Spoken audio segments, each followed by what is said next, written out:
నమస్కారం మూర్తి గారు. నమస్తే. మీరే మమ్మల్ని గెలిపించాలి. మూర్తి గారు వాళ్ళ బొట్లో పడకండి. తట్లో పడాలా? అయితే మీ పని అయిపోయింది. ఇక మొట్టమొదటి సర్దుకోండి, మమ్మల్ని దీవించండి. మీ ఓటు మాకే. మీకోసం మేము ఎన్నో చేశాం, మీ ఓటు మాకే. అవునవును, పన్నులు పెంచారు, చెత్త మీద పన్ను వేశారు. ఆ పన్నులకు వ్యతిరేకంగా మీరెందుకు గొడవ చేయలేదు? ఎప్పటికీ మేమే మంచి రోలింగ్ ఇస్తాం, మీ ఓటు మాకే. మేమే ఇస్తాం మంచి రూలింగ్, మీ ఓటు మాకే. మీ ఓటు మాకే. మీ ఓటు మాకే. మీ ఓటు మాకే. మీ ఓటు మాకే. మీ ఓటు మాకే. మీ ఓటు మాకే. మీ ఓటు మాకే. మీ ఓటు మాకే. మీరు ముగ్గురు ఒకటే, దేంట్లో తీసుకోరు.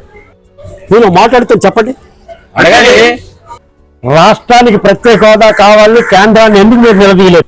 రైల్వే జోన్ కోసం ఎందుకు తిరగబడలేదు? మోడీ సంవత్సరానికి 2 కోట్ల ఉద్యోగాలు ఇస్తానని చెప్పి మోసగించి బొండి చేసి చూపించాడు. మీరు ఎందుకు ప్రశ్నించలేదు సార్? వాళ్ళు ప్రశ్నించరు, కాటిగా నక్కలాగా మోడీ చుట్టూ తిరుగుతారు. ఆయన అయితే కేంద్రం ఏం చెప్పినా గంగిరెద్దులాగా తలాడిస్తారు. సంతకాలు ఎక్కడ పెట్టమంటే అక్కడ పెట్టేస్తారు. మీరందరూ బదిలీ పరలే. ఒక పక్క రాష్ట్రం ధరలో అప్పుల బాధలతో చచ్చిపోతున్నా మోడీ కనబడగానే పొర్లి దండాలు ఇట్టేస్తారు. మన హక్కుల కోసం అడగరు. అందుకనే మేము మీకు ఎవరికి ఓట్లు వేయకుండా నిర్ణయించుకున్నాం. ఎందుకంటే మీ ముగ్గురికి ఓటేస్తే అది బీజేపీకి పడినట్టే. మీ 3 పార్టీలు రాష్ట్రానికి ద్రోహం చేసినటువంటి బీజేపీ చంకన కూర్చున్నాయి. స్టీల్ ప్లాంట్ అమ్మాలని చూసే బీజేపీకి కానీ, దాన్ని సమర్థించే రాజకీయ పార్టీకి కానీ మేము ఓటు వేయకూడదని నిర్ణయం తీసుకున్నాం. స్టీల్ ప్లాంట్ రక్షణ కోసం తమ ప్రాణాలకు తెగించి పోరాడుతున్న సిపిఎం పార్టీకే మా ఓటు.